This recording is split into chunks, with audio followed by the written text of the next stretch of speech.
Sarah Mitchell never thought she'd face death in her own home. After an accident left her disabled, she's trapped on her Wyoming ranch as winter closes in. The food is almost gone, the firewood's running low, and her injured leg means she can't even saddle a horse to get help. Just when all hope seems lost, word of her situation reaches Jackson Hayes, the wealthiest rancher in the territory. Known for his kindness as much as his fortune, Jackson refuses to let anyone suffer through winter alone. As the deadly storm approaches, he saddles up his strongest horse and rides out towards Sarah's ranch. But will he make it in time to save the stubborn cowgirl who's stolen his heart without ever meeting her? Before we jump back in, tell us where you're tuning in from. And if this story touches you, make sure you're subscribed, because tomorrow I've saved something extra special for you. Sarah's trembling fingers traced the neat columns in her leather-bound inventory journal. Each entry told the same story: dwindling supplies, shrinking portions, and the growing specter of starvation. 2 cans of beans, half a sack of flour, more weevil than grain now, 3 potatoes sprouting in the cold darkness of her root cellar.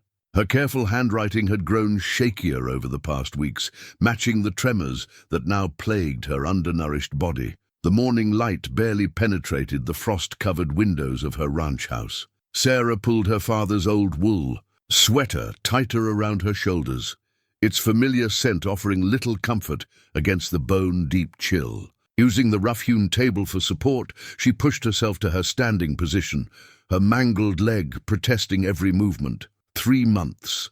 3 months since her horse had spooked at a rattler, throwing her into a ravine. 3 months since. The break that hadn't healed right, leaving her with a leg that could barely support her weight. 3 months of watching her once prosperous ranch slowly succumb to winter's merciless grip. She reached for her crutch, the wood smooth from constant use. The journey from table to stove was only a few feet, but each step felt like a mile. The kettle was nearly empty.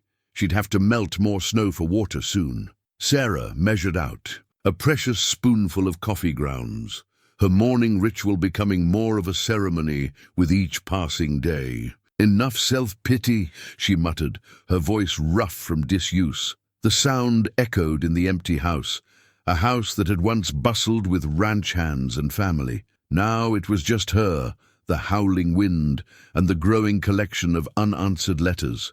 On her desk, the latest letter from her sister in Boston sat unopened.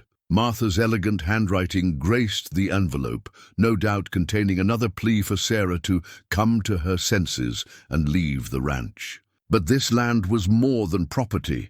It was her father's legacy, her mother's dream, and the only home she'd ever known. Sarah opened her journal again, adding today's breakfast to the list. 1/4 cup of oatmeal, stretched thin with hot water. No milk. The last had frozen solid weeks ago. She noted the time and date with mechanical precision, a habit ingrained from years of keeping ranch records. Below the entry, her shaking hand had written yesterday's temperature: -15 degrees. The mercury had dropped another 5 degrees overnight. The accident replayed in her mind as she stirred her meager breakfast. She'd been checking the far pasture fence line, a routine task she'd performed hundreds of times. The rattler had appeared from nowhere, a flash of scales in the autumn sun. Her horse, usually steady as stone, had reared in panic. The fall itself was a blur, but she remembered the sound, the sickening crack of bone-meeting rock, her scream echoing off the canyon walls. She'd dragged herself 3 miles back to the ranch house, her leg leaving a crimson trail in the dust.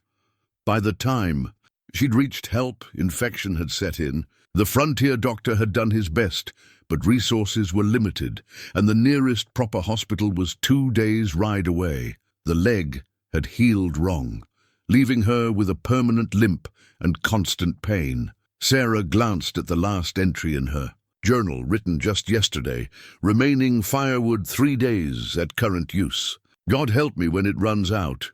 The words stared back at her, a stark reminder of her mortality. She'd tried to ration the wood, spending most of her time in the kitchen, the only room she could justify heating. The rest of the house had become a frozen maze of memories. rooms she could no longer reach without exhausting herself. A sharp gust of wind rattled the windows, drawing her attention to the gathering storm clouds on the horizon.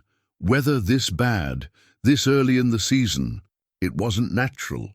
The old-timers in town had warned this would be a killer winter, but she'd been too proud, too stubborn to listen. Now that pride might cost her everything. The nearest neighbor, old Jim Peterson, was 5 miles away.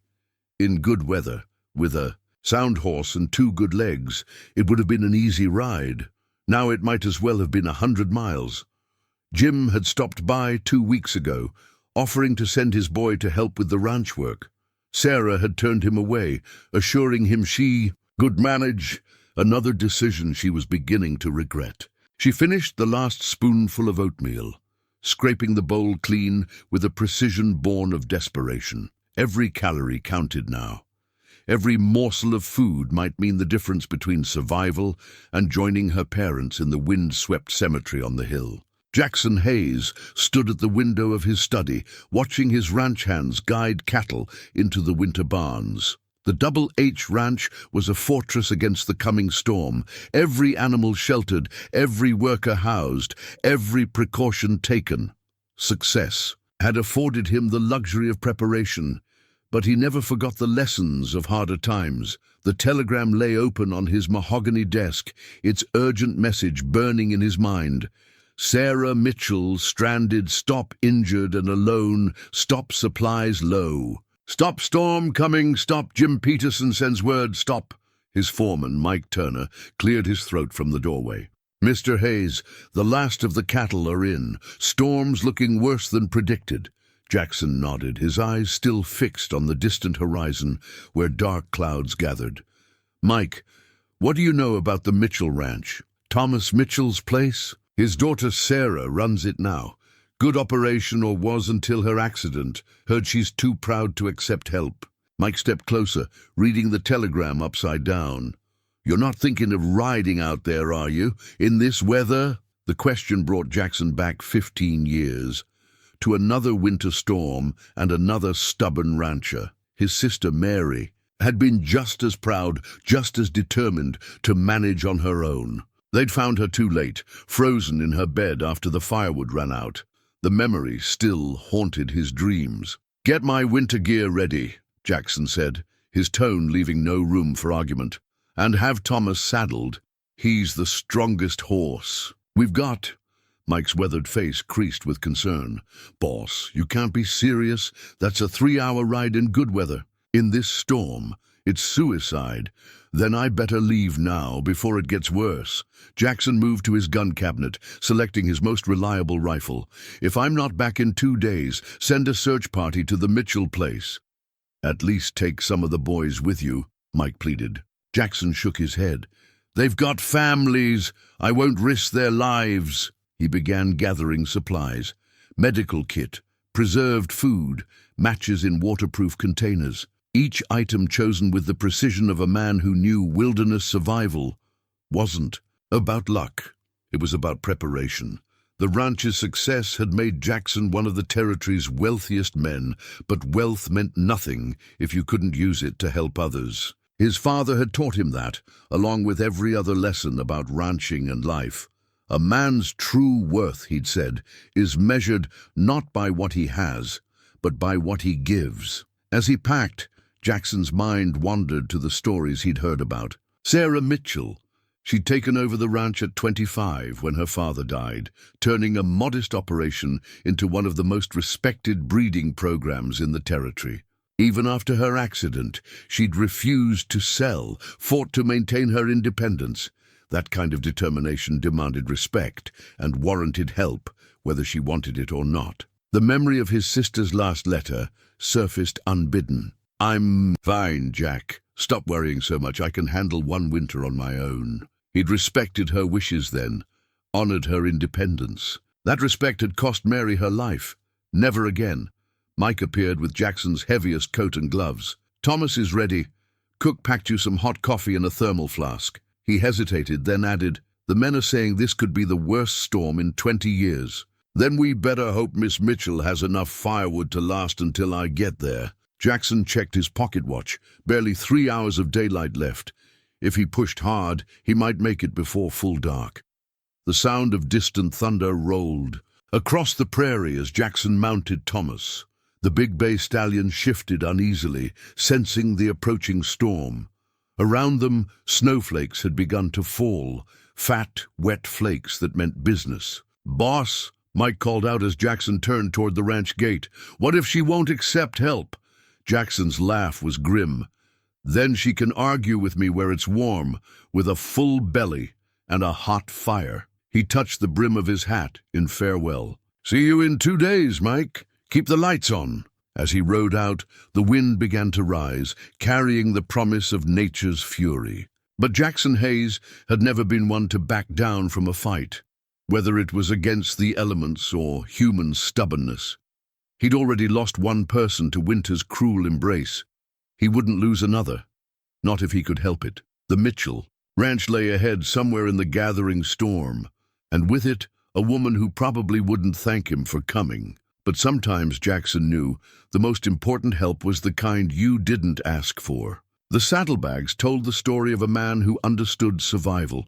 Jackson checked each item methodically: bandages, antiseptic, morphine for emergencies. The doctor's kit he'd started carrying after Mary's death had saved more than one life over the years.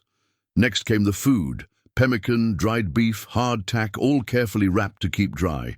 A metal tin of matches, each one dipped in wax.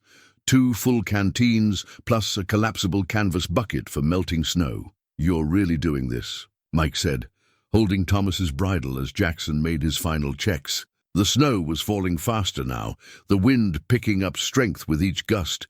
Jackson tightened the cinch on his saddle, feeling Thomas's warm breath against his neck. Someone has to. The collection of supplies had grown with each person who'd heard of his plan. Cook had insisted on including her special restoration broth, sealed in glass jars and wrapped in thick wool. The blacksmith contributed an ingenious folding stove he'd designed for cavalry scouts. Even young Billy, the stable boy, had brought out his prized possession, a compass that had belonged to his father in the war. "That storm's coming in from the north," old Pete, the ranch's weather watcher, called from the barn door. "Going to push temperature down to 20 below, maybe worse. Wind's going to be the real killer, though." Jackson nodded, mentally calculating distances and landmarks. The route to the Mitchell Ranch wasn't complicated.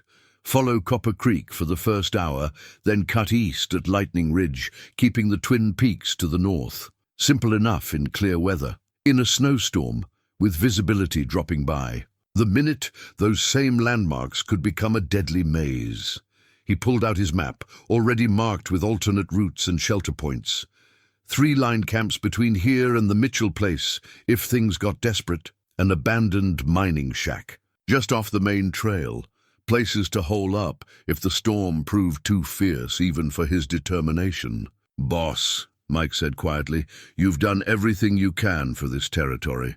No one would blame you for waiting out the storm." Jackson's hand stilled on the map. "You remember what my father used to say about wealth? That it's not about what's in your pocket, but what's in your heart." "Exactly." Jackson folded the map carefully, tucking it into his inner coat pocket. "What good is all this if we don't use it to help others? What's the point of success if we let our neighbors suffer?" The memory of Mary rose again. Her fierce independence, her refusal to accept help, her belief that accepting assistance meant admitting failure. He'd respected her choice then, honored her stubborn pride. That respect had haunted him every day since. Thomas shifted beneath him, eager to move despite the weather. The big bay was mountain-bred, sure-footed in snow, and strong enough to carry 2 if necessary. Jackson had paid a small fortune for him 3 years ago, and the horse had proved worth every penny. A final check of his gear, rifle secured but accessible, extra ammunition dry and protected, knife on his belt, backup blade in his boot. The weight of his father's pocket watch in his vest pocket, its steady tick a reminder that every minute counted. The ranch hands had gathered at the gate, their faces showing a mixture of concern and admiration. These men had worked beside him, helped build the Double H into what it was today. They understood what drove him, even if they thought him crazy for riding out. "If we're not back in 2 days," Jackson called to Mike, "send help, but not before. No sense risking more lives than necessary." Mike nodded, his expression grim. "Godspeed, boss." The first mile was deceptively easy, the snow still light enough to see the trail. Thomas moved confidently, his hooves finding solid ground beneath the growing white blanket. But Jackson could feel the storm's power building, see the way the clouds churned overhead like a pot coming to boil. Behind him, the Double H's buildings disappeared into the swirling snow. Ahead lay 3 hours of hard riding, if he was lucky. If not, he pushed the thought away, focusing instead on the rhythm of Thomas's stride, the weight of the supplies that might mean life or death for a woman he'd never met. The wind carried a sound like wolves howling, though Jackson knew it was just the storm's voice calling its challenge across the prairie. He pulled his scarf tighter, squared his shoulders, and pressed on. The real test was still to come. Sarah's father's pocket watch ticked steadily in her palm, its warmth fading as quickly as her hopes. 4 o'clock, and the storm had turned the afternoon dark as twilight. She'd been rationing the firewood, feeding the stove just enough to keep the pipes from freezing, but now even that modest goal seemed impossible.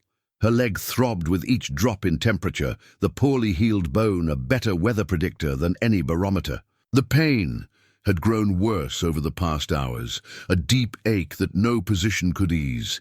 Even the leftover laudanum from Doc Wilson's last visit couldn't touch it now. "Just hold on," she whispered to herself, watching ice crystals form intricate patterns on the kitchen window. "Someone will come."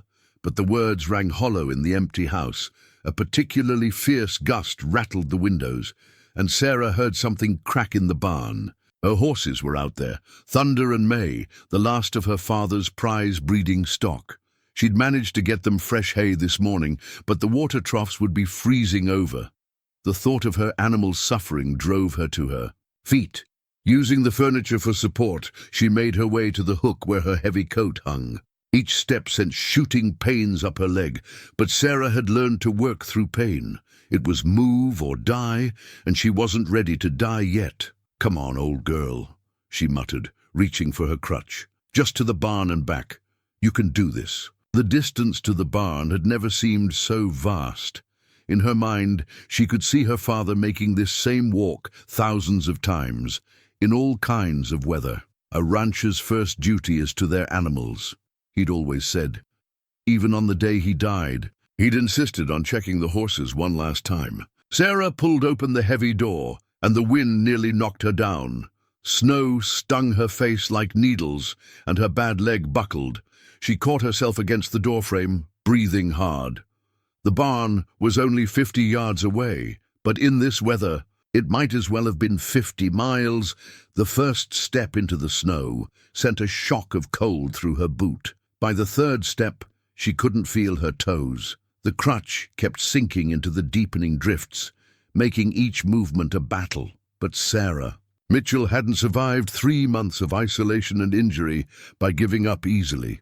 Halfway to the barn, the world started to spin. She'd been limiting herself to 1 small meal a day, trying to stretch the remaining food, and her weakness was catching up with her. Black spots danced at the edges of her vision, and the cold seemed to reach right into her bones. "Just a few more steps," she gasped, but her body had other ideas.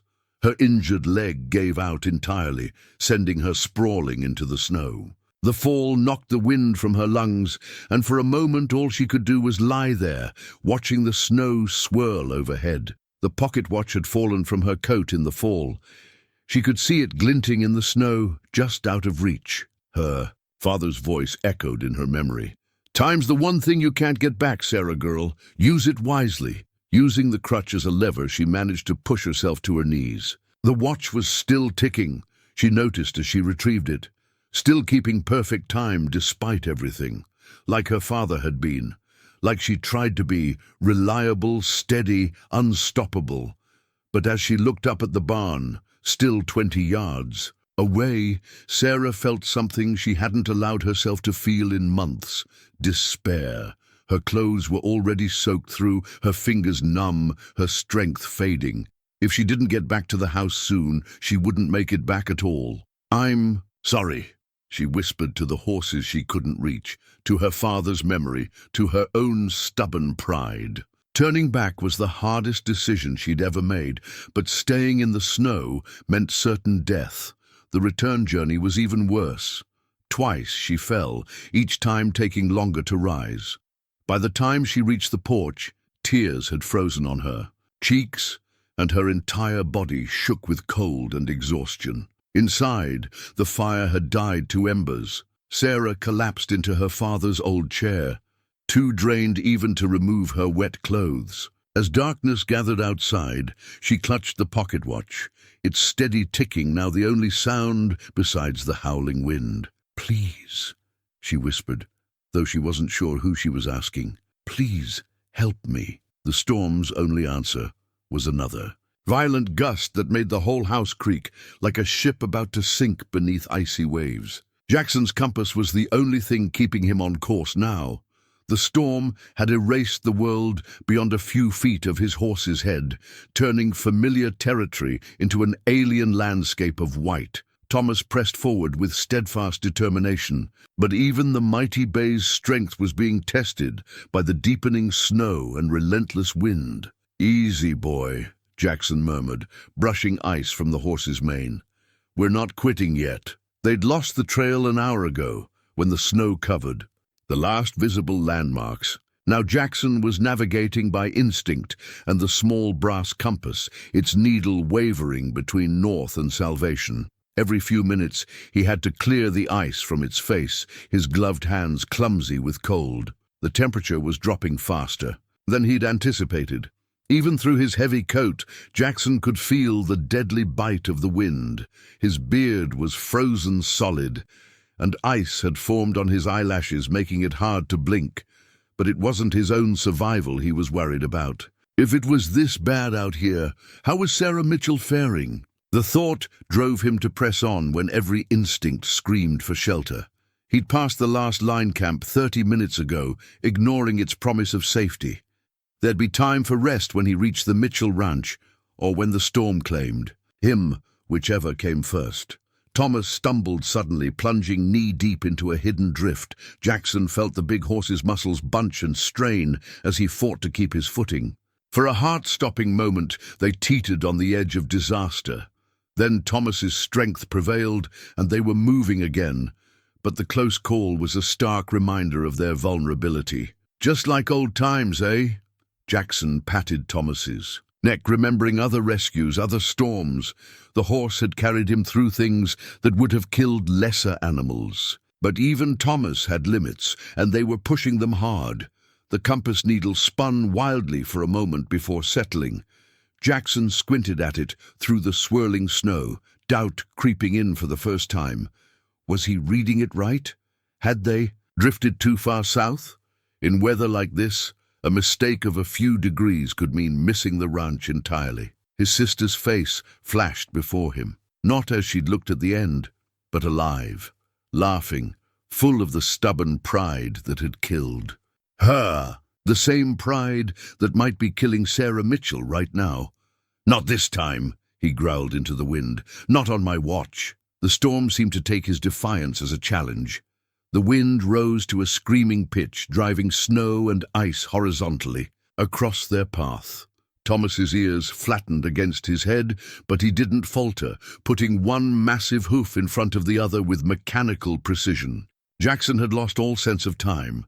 His pocket watch was frozen shut, and the sky was an unchanging grey void that offered no clues. They could have been riding for hours or days. Only the compass kept them going, its needle pointing the way with unwavering certainty. When the shadow loomed out of the whiteness, Jackson almost missed it.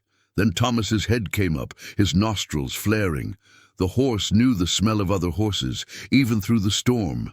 They had to be close to the Mitchell ranch. But close wasn't. Good enough? Not with night coming on and the temperature still dropping. Jackson pulled his scarf down, trying to clear his ice-clogged nostrils for a better sense of direction. The wind punished him instantly, stealing his breath and replacing it with needles of ice. Through the gaps in the swirling snow, more shadows appeared and disappeared like ghosts. Trees, fences, buildings, everything looked wrong in the storms. Twisted light. Jackson felt a moment of pure terror. Had they somehow gone in a circle? Were these his own ranch buildings they were seeing? Then Thomas whinnied, the sound almost lost in the wind. An answering call came from somewhere ahead. The Mitchell horses, Jackson realized. They'd caught the scent of a strange stallion and were responding. "Good boy," he told Thomas, his voice cracking with cold and emotion. "Find them, boy, find them." The big horse needed no encouragement. He turned slightly, moving with new purpose toward the sound. Jackson leaned forward in the saddle, straining to see through the white chaos. Somewhere ahead was a woman who didn't know help was coming. A woman who, like his sister, might be too proud to admit she needed saving. "Hold on, Sarah," he whispered into the storm. "Just hold on." Sarah stared at the last match in the box, its red tip promising one final chance at warmth. Her hands shook as she held it, not just from the cold now, but from the fever she could feel building in her bones. The failed attempt to reach the barn had soaked her clothes, and she hadn't had the strength to change them properly. The fire had died completely while she dozed in her father's chair, leaving the kitchen as cold as a tomb. Her breath came out in white puffs, each one a little weaker than the last. The thermometer by the window had stopped working when the mercury froze, but Sarah knew the temperature had to be well below zero. "Make it count," she whispered, her voice strange in her ears. One match, 3 pieces of kindling, and the last chunk of firewood. No room for mistakes. She struck the match. Nothing. Her heart stopped as she stared at the unlit match. The sulfur head was intact, but no flame appeared. Too cold, she realized with growing horror. The matches were too cold to light. Sarah tried to stand, thinking, to warm the match with her body heat, but her legs betrayed her. She crashed to the floor, the match skittering away under the stove. A cry of despair escaped her lips as she watched her last hope disappear into the shadows. The fall had jarred her injured leg, sending fresh waves of agony through her body. But worse than the pain was the knowledge that she couldn't get up.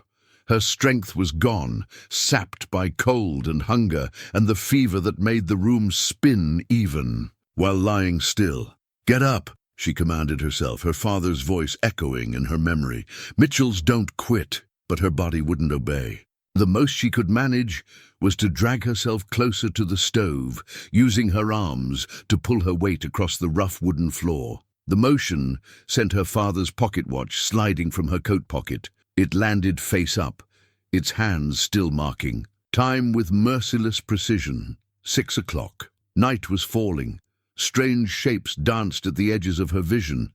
Was that her mother in the corner, hanging washing as she used to do? No.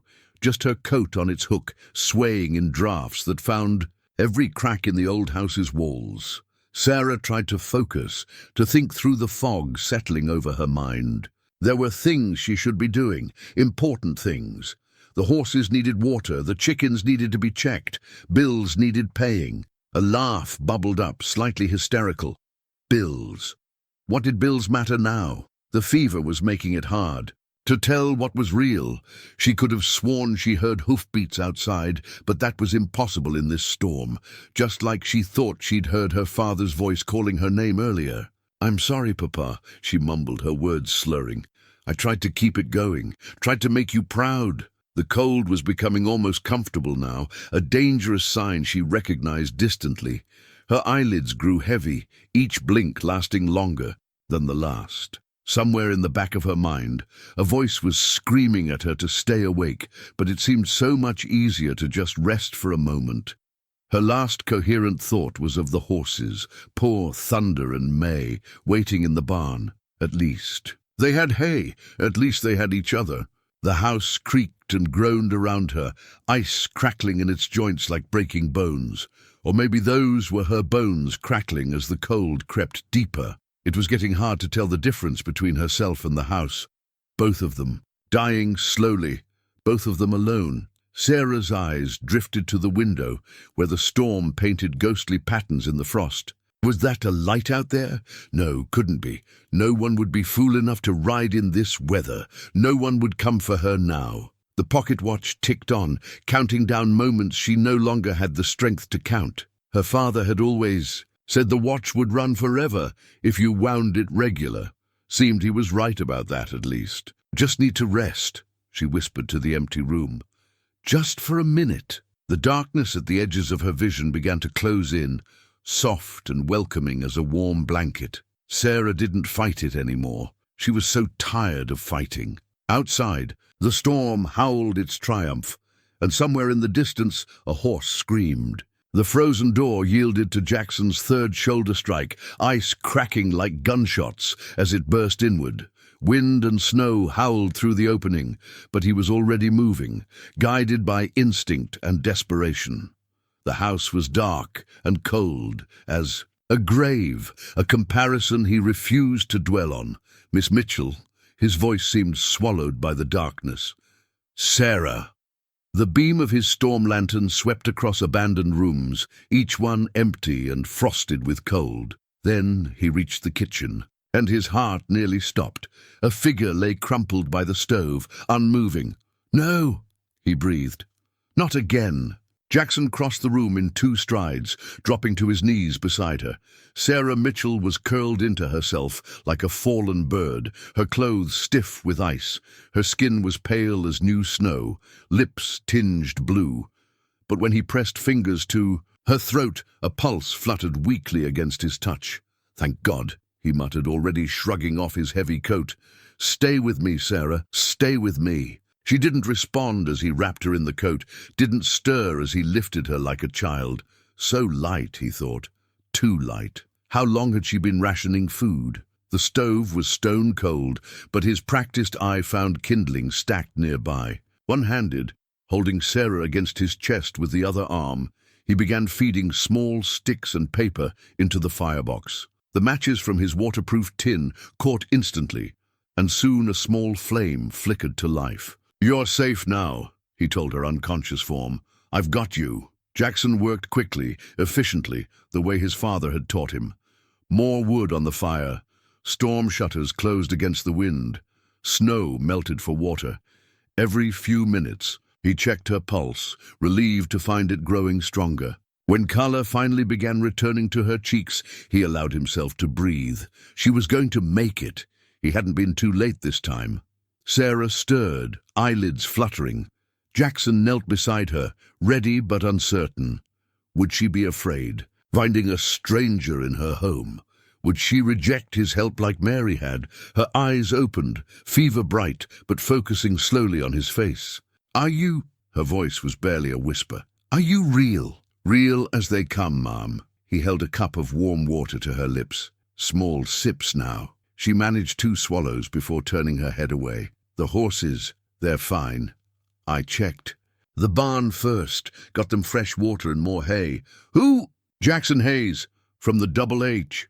He adjusted the blankets around her shoulders. Jim Peterson sent word about your situation. A frown creased her brow. Hayes, the rich one. Despite everything, he had to smile. Guilty as charged. Didn't ask for help. Each word seemed to cost her, but that Mitchell pride was already reasserting itself. No, you didn't. Jackson fed another log into the stove. Just like my sister didn't ask, the winter she died. That silenced her.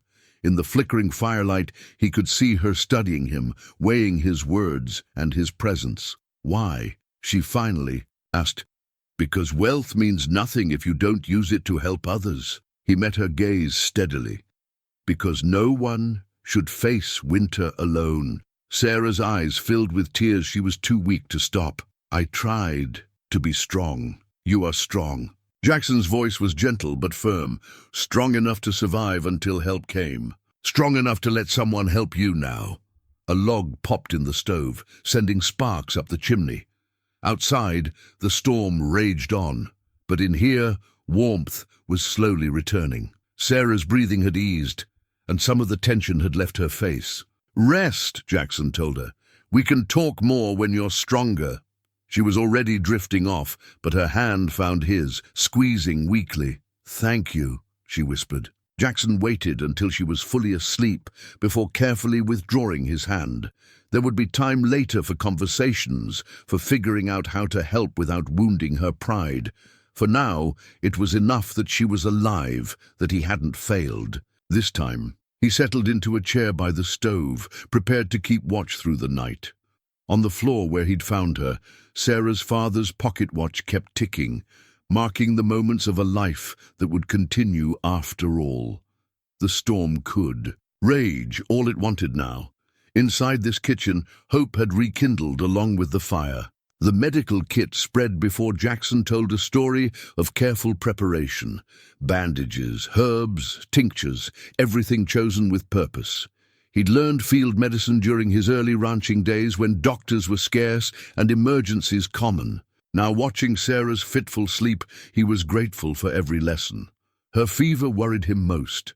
The thermometer from his kit showed 102 degrees and climbing. Hypothermia followed by fever was dangerous. He'd seen it kill strong men in the mountains, but Sarah Mitchell was proving stronger than most. "No," she muttered, trying to push away the damp cloth he pressed to her forehead. "Have to check. The fences. Fences can wait," he said quietly, noting how she calmed at the sound of his voice. "Your job right now is getting better." While she slept, Jackson had taken stock of the ranch's situation. The kitchen told the story of her careful rationing, nearly empty shelves, precisely measured portions. She'd managed her resources well, but no amount of careful planning could have prepared for this winter. He'd found her journal by the stove, its neat columns showing dwindling supplies. The last entry was smudged, the usually precise handwriting shaky. "God help me when it runs out." "He did," Jackson murmured, adding another log to the fire. "He sent me." Sarah stirred again, her eyes opening clearer than before. "Mr. Hayes?" "Jackson," he corrected, helping her sit up slightly. "Think you can manage some broth?" She nodded, though he could see the effort it cost her. Pride warred with necessity on her face as he held the cup to her lips. The broth was one of Cook's special recipes, rich with nutrients needed for healing. "Your horses," she said after a few sips. "Are they in your barn with yours, all settled for the night?" He smiled at her priorities. "Thomas, that's my bay, has already made friends with your pair." "Thunder and May!" A shadow crossed her face. "I tried to reach them earlier." "That's how you got soaked." It wasn't a question. He'd seen the tracks in the snow, the struggle journey that had nearly killed her. "They're fine. You're the one we need to worry about." Sarah's hand trembled as she reached for the cup again. This time, he let her hold it herself, staying close in case her strength failed. "Why did you come?" she asked. "Really?" Jackson was silent for a moment, stoking the fire. "My sister Mary lived alone, ran her own place. Proud, independent, like you." He met Sarah's eyes. "Storm came early that year. By the time I decided to check on her, roads were blocked. Took us 3 days to reach her place. What happened? Found her in her bed. Fire had gone out. Food was there, but she..." He swallowed hard. "Doctor said she'd been gone about a day when we arrived." Sarah's free hand found his arm, her touch light but steady. "I'm sorry. Since then, I made a promise. Not going to let pride kill anyone. Else not if I can help it." The wind howled outside, rattling windows, and reminding them both how close she'd come to sharing Mary's fate. Sarah shivered, and Jackson tucked the blankets tighter around her. "I'm not..." She paused, gathering strength. "I'm not used to needing help. None of us are." He checked her fever again. Still high, but not climbing. "But needing help doesn't make you weak. Sometimes it just makes you human." She managed a weak smile. "Is that what you tell all the stubborn ranchers you rescue?" "Only the ones worth saving." Their eyes met, and something passed between them. Understanding, perhaps, or the beginning of trust. Then Sarah's strength failed, and she sagged back against the pillows. "Rest," Jackson said, taking the empty cup. "The storm's not letting up any time soon, and you've got some healing to do. You'll stay." The question was barely a whisper, but he heard the fear behind it, fear of being alone again, of waking to find this had all been a fever dream. "Not going anywhere," he promised. "Got nowhere better to be than right here." Sarah's eyes drifted, closed, her breathing evening out. In sleep, the lines of worry smoothed from her face, making her look younger, more vulnerable. Jackson settled back in his chair, prepared for another night of watchful waiting. Outside, the storm raged on, but it had lost its power to frighten. In this kitchen, with the fire crackling and Sarah sleeping peacefully, they had created a fortress against the cold. And in that fortress, something new was taking root, something neither of them had expected to find in the heart of winter. Dawn broke on the third day with Sarah sitting up in her father's old rocker, hands wrapped around a steaming cup of coffee. Real coffee from Jackson's supplies, not the stretched thin brew she'd been rationing. The simple pleasure of it brought tears to her eyes that she quickly blinked away. "Good?" Jackson asked, his own cup warming his hands as he leaned against the stove. "Best I've had in months." She took another careful sip, savoring the rich flavor, though that might be the starvation talking. His expression tightened at her attempt at humor, and Sarah regretted the words immediately. Over the past 2 days, as her fever broke and strength slowly returned, she'd learned to read the shadows that crossed his face when she mentioned how close she'd come to dying. "Sorry," she said softly. "That wasn't funny." "No, it wasn't." He set his cup down, came to crouch beside her chair. "But you're alive. That's what matters." The morning light caught his face, and Sarah studied him properly for the first time since he'd burst through her door. Strong features, weathered by sun and wind, but kind. Eyes that saw too much, maybe, but didn't judge. Not what she'd expected from the territory's wealthiest rancher. "Tell me about her," Sarah said suddenly. "Your sister." Jackson was quiet. For so long she thought he wouldn't answer. Then he pulled up a chair, settling in with the air of a man preparing to unlock a long-closed door. She was like sunlight, bright, warm, stubborn as the day is long. A smile touched his lips. She could gentle the wildest horse, charm the orneriest ranch hand, but she had her pride, wouldn't take a penny from anyone, wouldn't admit when she needed help. "Sounds familiar," Sarah murmured. "She was running her place alone after her husband died, doing fine too until that winter." His hands tightened on his cup.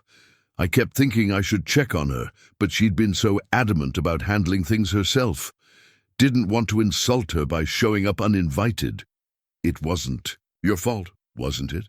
He met her eyes. "I knew she was too proud to ask for help, knew the storm was coming, but I respected her independence more than I loved her life." Sarah reached out, touched his arm. "You were honoring her wishes, and now I honor her memory by not making the same mistake twice." He covered her hand with his. "When Jim's message came about you, I didn't think twice. Couldn't." The touch of his hand sent warmth through her that had nothing to do with coffee or the crackling fire. Sarah found herself noticing other things, the gentle strength in his fingers, the way his presence filled the kitchen with something more than just body heat. "I've been thinking," Jackson said, withdrawing his hand slowly, "about your ranch." Sarah tensed. Here it came, the offer to buy her out, to take over. She'd heard rumors about Hayes buying up struggling properties, though the stories always said he was fair about it. "I'm not selling," she said firmly. To her surprise, he laughed. "Wasn't going to suggest it. I was thinking more along the lines of a partnership." "Partnership? Your breeding program is legendary. Best quarter horses in 3 territories. But you need help, at least until that leg heals properly." He held up a hand as she started to protest. "Not charity, business. We combine our herds, share the work and the profits. Your knowledge, my resources." Sarah blinked, taken aback. It wasn't at all what she'd expected. Why would you want to partner with a crippled woman who nearly died of stubbornness? Because that woman also managed to keep her ranch going alone for 3 months with a bad leg and dwindling supplies. Because she'd rather freeze trying to reach her horses than leave them uncared for.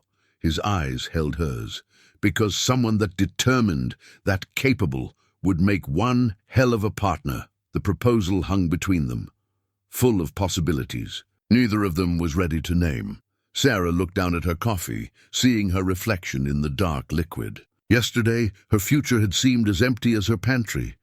Now, "I'll think about it," she said finally. Jackson smiled, and something in Sarah's chest tightened. "That's all I'm asking. For now." The storm had died down overnight, leaving the world outside blanketed in pristine white.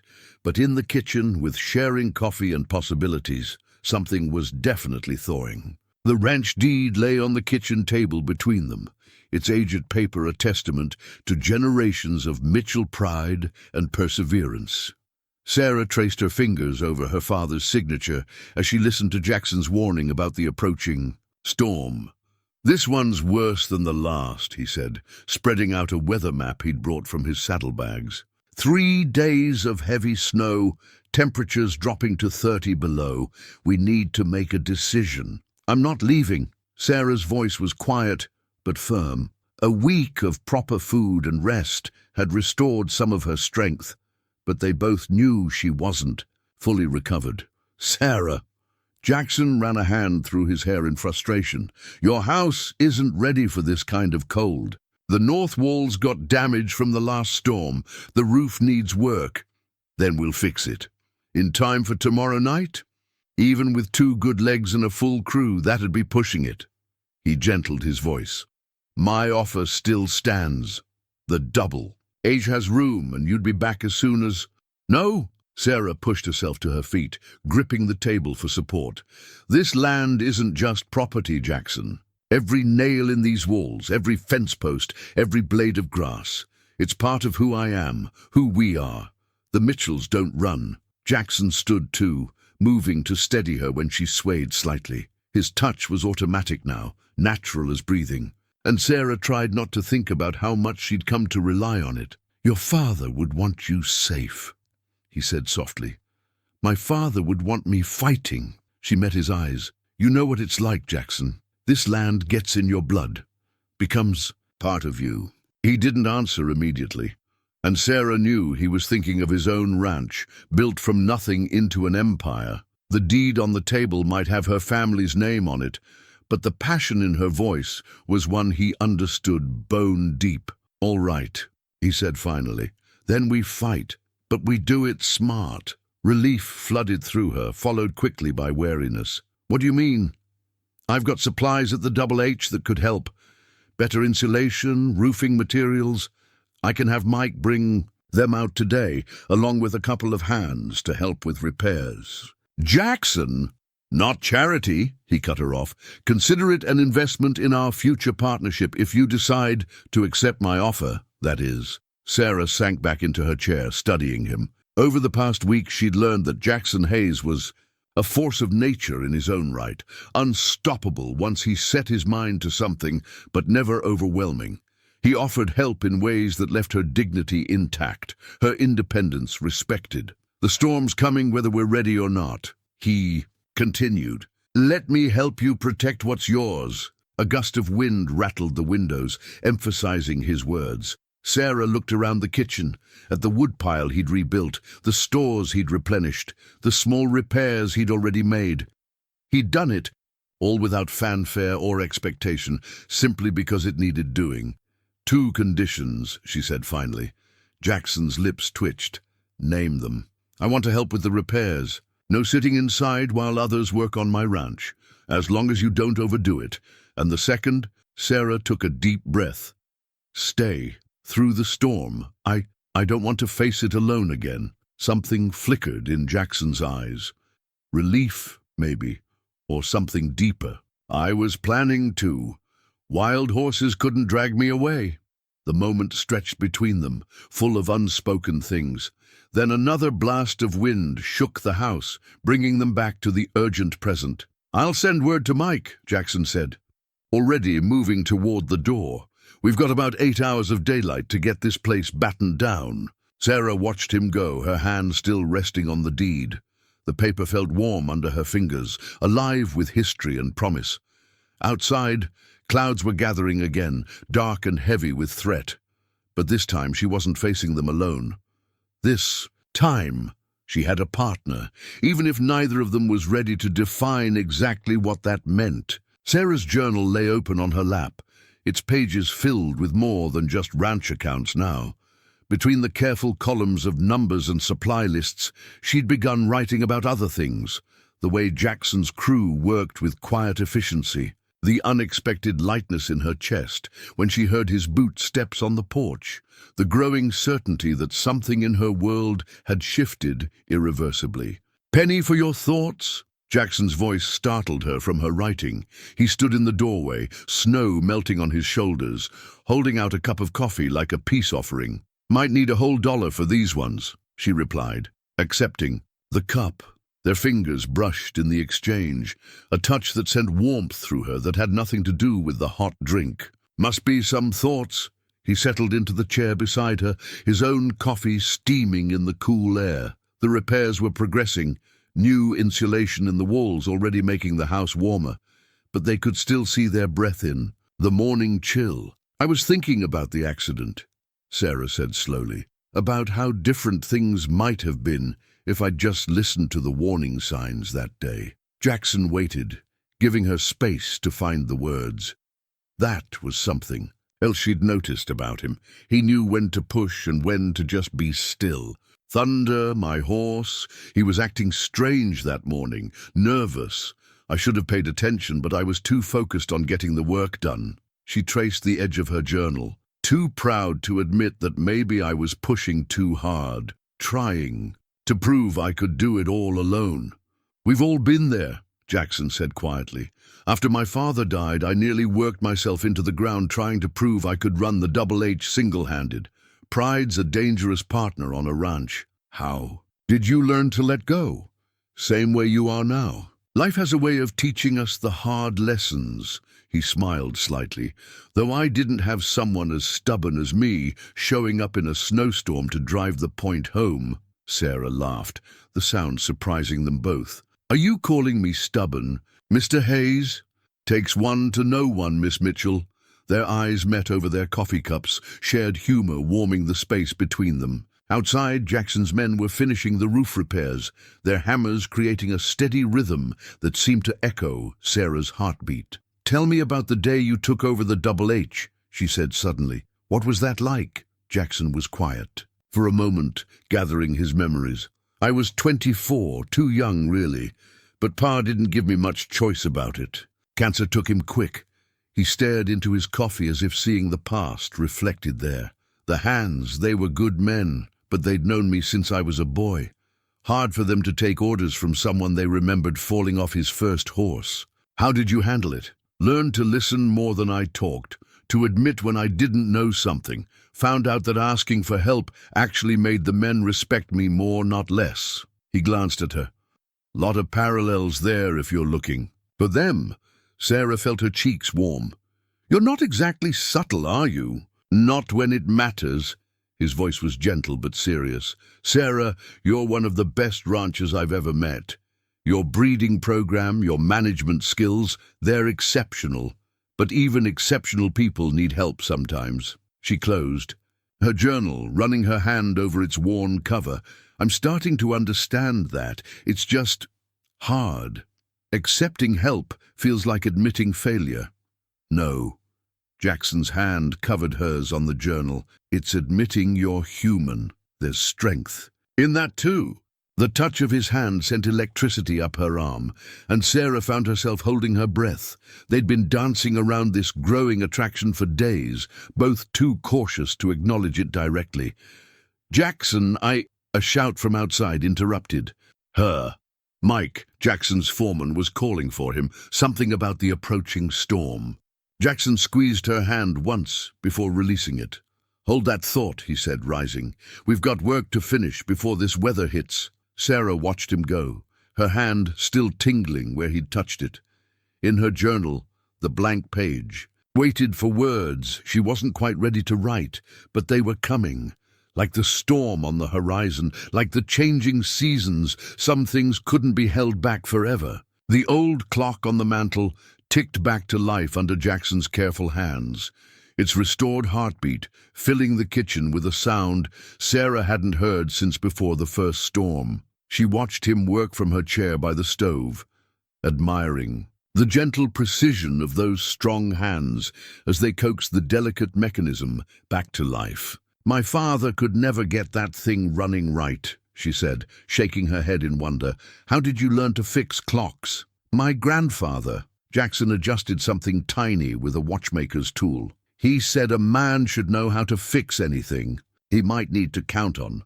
Clocks, guns, fences, trust, they all need regular maintenance. The way he glanced at her on the word trust made Sarah's heart skip a beat. The past 2 days of preparation had changed things between them, though. Neither had put it into words yet. Speaking of maintenance, he continued, closing the clock's face, how's the leg today? Better. It wasn't just politeness. Her leg actually was improving with proper rest and care. I might even be ready to help with the barn repairs tomorrow. Jackson's hands stilled. Sarah, I know my limits now, she said quickly. I'm not talking about climbing rafters, but I can't sit here forever while everyone else works. He turned to face her fully, and something in his expression made her breath catch. No one thinks you're sitting idle. You've been directing repairs, managing supplies, planning for after the storm. That's work too. It doesn't feel like enough, because you're used to doing everything yourself. He moved to kneel beside her chair, his eyes level with hers. But that's not how partnerships work. There it was, that word again, partnership. It had come to mean something more than just business arrangements and shared herds. Tell me about your vision for the partnership, Sarah said softly. Really tell me.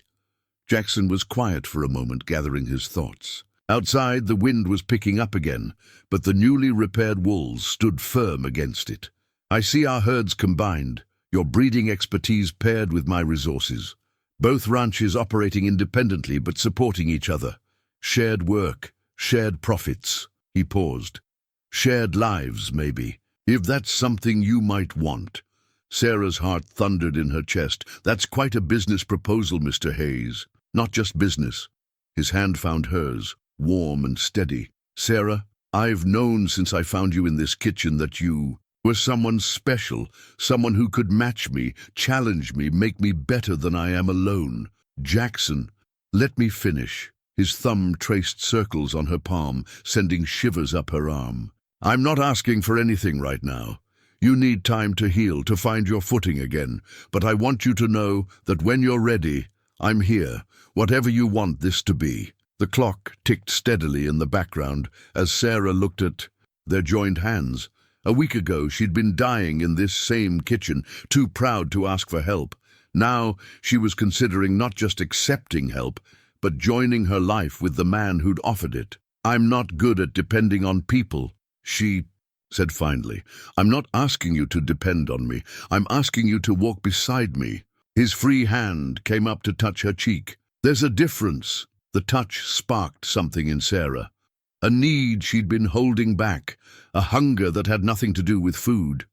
Before she could think better of it, she leaned forward and pressed her lips to his. Jackson froze for a moment in surprise, then responded with a gentleness that brought tears to her eyes. The kiss was soft, questioning, full of possibilities neither of them had dared voice before. When they parted, Sarah rested her forehead against his.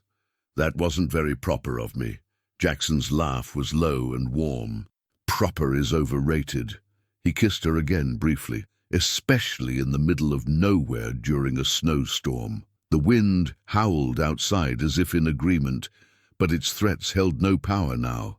The house was secure, the repairs nearly complete, and something new had been repaired along with the clock, something in Sarah's heart that she hadn't even known was broken. So, Jackson said, still holding her hand. "About that partnership." Sarah smiled, squeezing his fingers.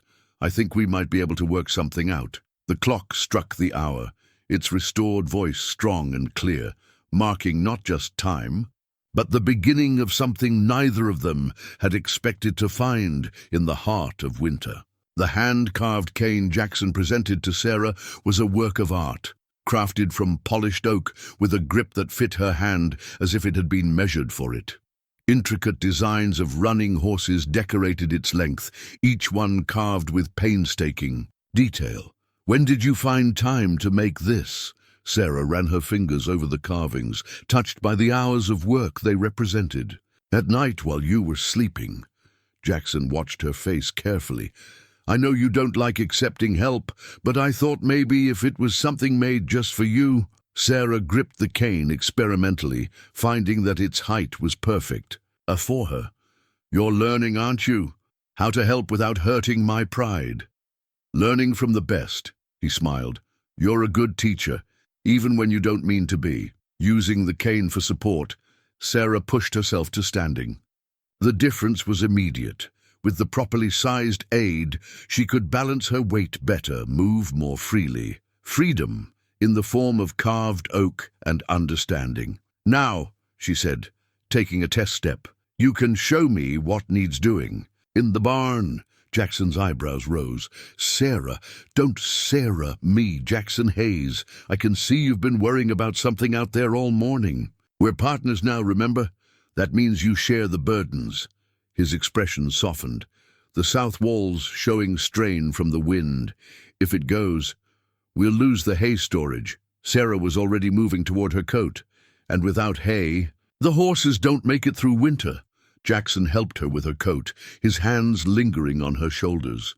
"But it's dangerous work in this weather." "Then it's a good thing you're not doing it alone anymore." She reached up to touch his cheek. "Trust goes both ways, remember?" Outside, the wind had died down temporarily, giving them a window of opportunity. Sarah moved carefully across the yard on her new cane, Jackson matching his pace to hers. Snow had been packed down by days of work crews moving between buildings, making the footing easier. Inside the barn, the problem was immediately apparent. The south wall groaned with each gust, the timbers showing signs of stress. Sarah studied it with a rancher's experienced eye. "We need to brace it," she pointed with her cane. "There, and there, cross beams to spread the load." Jackson nodded. "My thoughts exactly. Mike brought some timber yesterday, but you were worried about asking me to help with decisions about my own barn?" Her tone was gently teasing. "Honestly, Jackson, for a smart man, you can be remarkably dense sometimes." His laugh echoed in the barn, startling the horses. "Guilty as charged, though in my defense you're not the easiest person to help. Look who's talking." Sarah moved closer to the wall, running her free hand over the weathered wood. "My father built this barn 30 years ago. Said he made it strong enough to outlast him." "It will," Jackson said quietly, "with a little help." They spent the next hour planning the repairs, Sarah pointing out the barn's quirks and stress points, while Jackson calculated materials and manpower needed. It was a dance of expertise, her deep knowledge of the property complementing his experience with large-scale repairs. "The hands can start on this tomorrow," Jackson said finally. "Should take about 2 days, if the weather holds." "Our timings." "Good then. Storm's due in 3 days." Sarah caught his surprised look. "What? You think you're the only one who can read weather signs?" "I think you're amazing." The words seemed to slip out before he could stop them. Sarah felt her cheeks warm. "You're just saying that because I know how to brace a barn wall. I'm saying it because it's true." Jackson stepped closer, one hand coming up to cup her cheek. "Because every day I find new reasons to be glad I rode out in that storm. Even though I'm stubborn." Her free hand fisted in his coat, pulling him closer. "Especially because you're stubborn." His smile was tender. "Stubborn enough to survive. Until I got here, stubborn enough to keep me honest, stubborn enough to make sure this partnership is equal." Their kiss was interrupted by the sound of approaching horses, Mike and the work crew arriving with supplies. Sarah stepped back reluctantly, straightening her coat. "Equal partners," she said firmly. "Starting now." Jackson nodded, understanding. All she wasn't saying. The wall would be fixed, the storm weathered, the ranch preserved. Together, as it should be. The carved cane in Sarah's hand was no longer just a support. It was a symbol of how to help with love, how to accept with dignity, and how two stubborn hearts could find strength in sharing their burdens. The first crocus pushing through the melting snow caught Sarah's eye as she and Jackson walked the fence line. She stopped, leaning on her cane to point out the tiny purple bloom to him. "First flower of spring," she said softly. "Papa always said they were God's way of promising winter can't last forever." Jackson squeezed her hand, his grip warm despite the lingering chill in the air. "Your father seems to have been a wise man. He would have liked you." Sarah straightened, testing her weight on her healing leg. Once he got past the whole rich ranchers thing, and how long would that have taken? Jackson's eyes crinkled with amusement. "Oh, about as long as it took me." She smiled up at him. "Though you did have the advantage of dramatic rescue in your favor. The past week had brought gradual but steady improvements. The repaired barn stood strong against the last storm, which had proved milder than expected. Sarah's leg was healing better with proper rest and care, and the ranch was showing signs of recovery everywhere they looked. "Speaking of dramatic," Jackson said, helping her over a rough patch of ground, "Mike brought the breeding records from the Double H this morning. I'd like you to look them over, see if any of our bloodlines would complement your program." Sarah felt a familiar thrill at the prospect of working with good horses. "Looking to improve your stock, Mr. Hayes? Looking to combine our strengths, Miss Mitchell?" He stopped walking, turned to face her. "The partnership papers are ready whenever you want to review them." The wind carried the scent of thaw, wet earth and new grass waiting to emerge. Sarah took a deep breath, savoring the promise of spring in the air. "Seems fitting to start fresh with the new season. Does that mean you're ready to make it official? The business partnership?" She raised an eyebrow. "Or something else?" Jackson's laugh was rich and warm. "One step at a time, though I'll admit I've been thinking about both." They resumed walking, comfortable in their shared silence. The ranch spread out before them, showing signs of renewal despite winter's lingering grip. New fence posts stood straight and strong beside weathered ones. Fresh hay filled the repaired barn. Even the house seemed to stand taller, its repaired walls and roof ready for whatever weather might come. "I've been thinking too," Sarah said. "Finally, about what you said before, about shared lives." Jackson's step faltered slightly, but he kept his voice casual. "Oh? I always thought accepting help meant giving up independence." She stopped walking, waited until he turned to face her. "But this past month has taught me something different. Real partnership. It doesn't make you weaker. It makes both people stronger." Sarah, his voice was rough with emotion. She pressed on, needing to say it all. "I'm not just talking about ranch management anymore. I think you know that." "I do." Jackson took both her hands in his, heedless of the cane that clattered to the ground. "I've known since that first morning, watching you fight your way back to strength, that you were someone I wanted to build a life with. Not just work with. Live with, love with, face whatever comes with." The crocus bloomed purple against the snow behind them as Sarah stretched up to kiss him. This wasn't their first kiss, but it felt different, like a seal on a promise, like the first page of a new chapter. When they parted, Jackson pressed his forehead to hers. "Is that a yes to the partnership?" "Which one?" Sarah smiled. "Because I'm thinking maybe we should discuss both." "Both?" His eyes lit with hope and happiness. "You're sure?" "I'm sure." She looked around at her ranch. Their ranch now, in more ways than one. "Papa also used to say that when God sends you a miracle, you don't question it. You just say thank you and hold on tight." Jackson retrieved her cane, handed it back with a flourish. "Your father really was a wise man." They continued their inspection of the fence line, making plans both spoken and unspoken. The spring wind carried promises of new growth, new beginnings. New life stirring beneath the melting snow, and in a protected corner by the fence, watched over by two people learning to build a future together, the first crocus of spring turned its face to the warming sun, proving once again that no winter lasts forever. The partnership agreement spread across the kitchen table, its fresh ink glistening in the morning light. Sarah studied the elegant legal script that bound their ranches and their lives together, her finger tracing the line where they'd both signed their names. "Having second thoughts?" Jackson asked, setting a cup of coffee beside her. "No," Sarah smiled up at him. "Just thinking about how much has changed in 2 months. When winter started, I was barely surviving. Now you're thriving." Jackson settled into the chair beside her, his thigh warm against hers.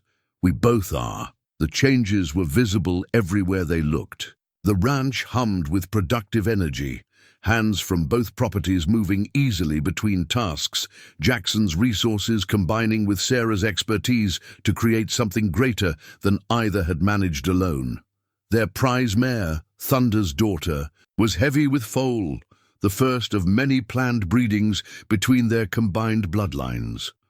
The veterinarian had confirmed yesterday that it would be twins, a rare and valuable occurrence that seemed to symbolize the joining of their operations. "Mike says the new breeding barn will be finished next week," Jackson said, sipping his coffee, "ahead of schedule and under budget. That's because someone was clever enough to use local timber instead of having it shipped in." Sarah nudged his shoulder, "though I seem to recall a certain wealthy rancher arguing about quality standards, and I seem to recall being thoroughly proven wrong by a certain stubborn woman who knows more about local resources than I do." His smile was warm with affection and respect. A comfortable silence fell between them, broken only by the sounds of morning ranch work drifting through the open window.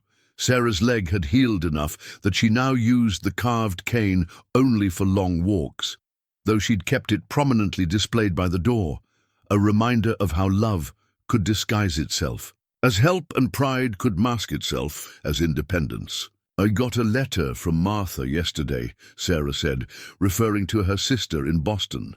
"She's planning to visit this summer, says she needs to meet the man who managed to partner with her stubborn sister. Should I be worried?" "Terrified," Sarah laughed. "She's even more strong-minded than I am." "Not possible." Jackson caught her hand, brought it to his lips. "Besides, I have experience now with Mitchell women. I know the secret." "Oh, do tell." "Respect their strength, support their dreams, and love them exactly as they are." His eyes held hers. "The rest takes care of itself." Sarah's heart swelled, with an emotion that still surprised her with its intensity. 2 months ago, she'd seen accepting help as a weakness. Now she understood that the real weakness had been in denying herself the chance at this kind of partnership, one built on equal respect, shared goals, and deep understanding. A commotion outside drew their attention. Through the window, they could see one of the new hands struggling with a young colt.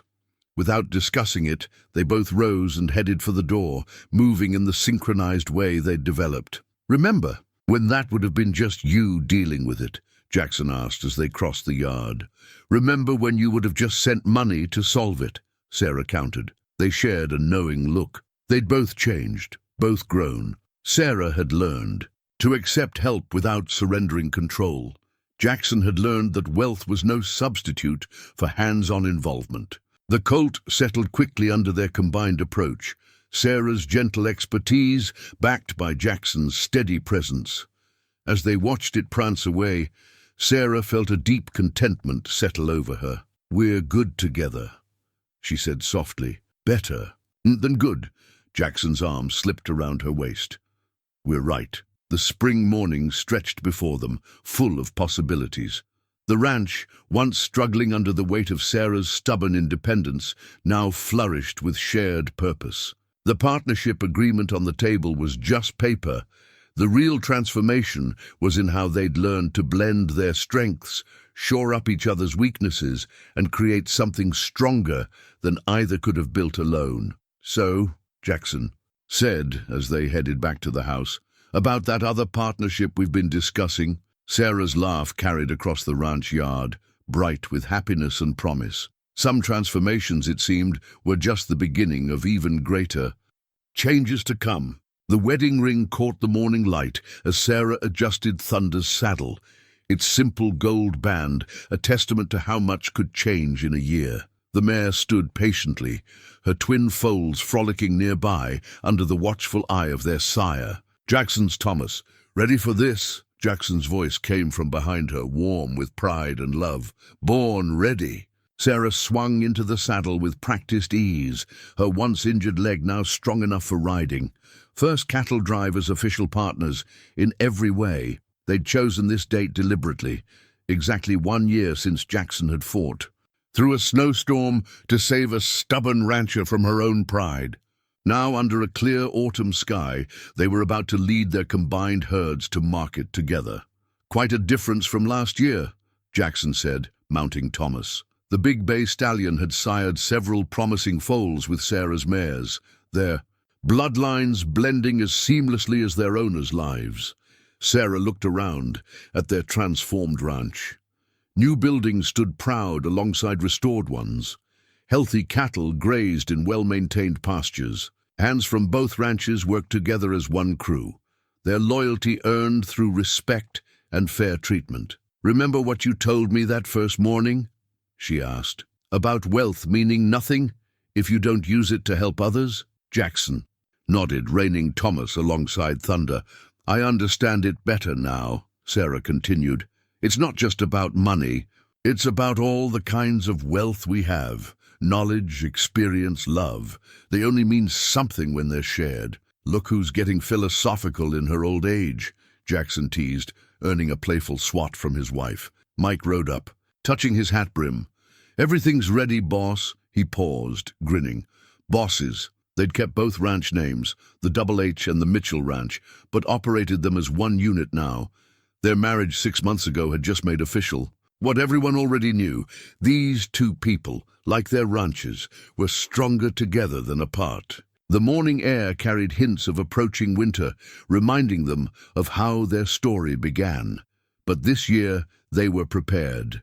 Their barns were full, their buildings secure, their hearts certain of their path together. "Miss Mitchell, Mr. Hayes." Young Billy, no longer just a stable boy, called from the fence line. "The herd's moving." Sarah and Jackson shared a look full of meaning. Then, with the synchronization of long practice, they turned their horses toward the waiting cattle. The drive would take them past the spot where Sarah had fallen, where her solitary pride had nearly cost her everything. They'd built a shelter there now, a way station for other travelers who might need help in harsh weather. "You know what I was thinking," Jackson said as they rode, "about that partnership agreement we signed." "Which one?" Sarah's eyes sparkled. "The business one or the personal one?" "Both," he smiled. "Best deals I ever made." Their horses moved in perfect step, just as their lives had fallen into rhythm. The past year had brought challenges, of course.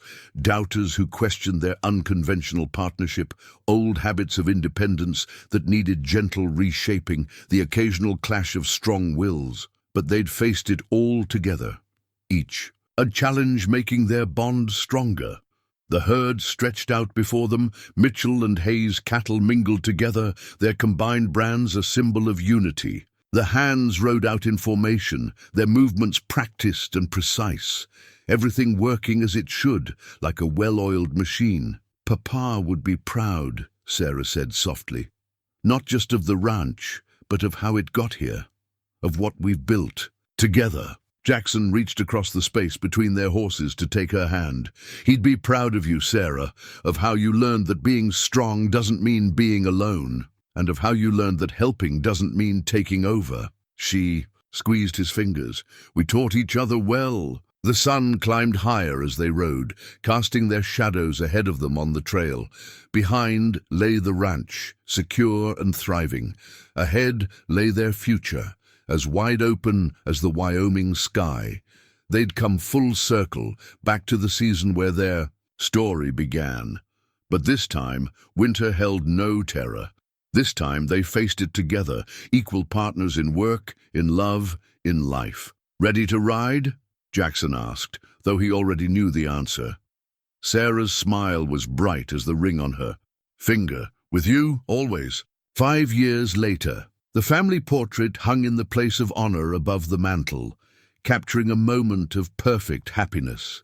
Sarah and Jackson sat on the porch steps of their ranch house, their 3-year-old daughter Emma perched between them. The carved cane that had once symbolized Sarah's recovery now served as a prop in their daughter's endless games of make-believe. "Mama, tell me the storm story again."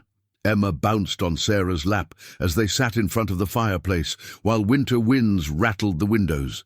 Different windows now, replaced and reinforced after the success of their combined ranches had allowed for improvements. Again, Sarah exchanged an amused look with Jackson, who was reviewing breeding records nearby. "Don't you get tired of hearing it?" "Never." Emma's eyes shone. "It's like a fairy tale, but real." "Well then," Sarah settled her daughter more comfortably, "it started on a winter day, much like this one." Jackson set aside his work to listen, though he'd heard the story countless times. They'd shaped it over the years into something that contained all the important truths while remaining appropriate for young ears. A story about pride and strength, about help and hope, about two stubborn people learning that love was worth the risk of trusting. The Mitchell Hayes Ranch had become legendary in the territory. Their breeding program produced some of the finest horses in the West, and their cattle operation had doubled in size. But more than that, they'd created something rare, a true partnership of equals, where each partner's strengths made up for the other's weaknesses. They still kept separate names for the original ranches, honoring the heritage of both families, but everyone knew them as one unit now, just as everyone knew the story of how they'd come together. Sarah's leg rarely troubled her these days, though she kept the carved cane mounted by the door, a reminder of lessons learned and love proven. Jackson had carved a smaller version for Emma, who loved pretending she was riding to rescue people in storms. The Double H and Mitchell brands had been joined by a new one, a combined mark that represented their shared legacy. It appeared on their finest horses, the ones that carried both bloodlines, just as Emma carried both their names. They'd built something their daughter would be proud to inherit someday, not just the ranch, but the story of how it came to be. The story of a woman strong enough to accept help and a man wise enough to offer it with respect. The story of how love could heal not just bodies, but pride, and how two independent spirits could find strength in joining forces. As Emma drifted off to sleep in her mother's arms, the story finished once again. Sarah caught Jackson's eye over their daughter's head. "Think she'll ever get tired of hearing it?" she whispered. Jackson rose to lift Emma gently from Sarah's lap. "Hope not. It's a good story to grow up with. Teaches all the right lessons.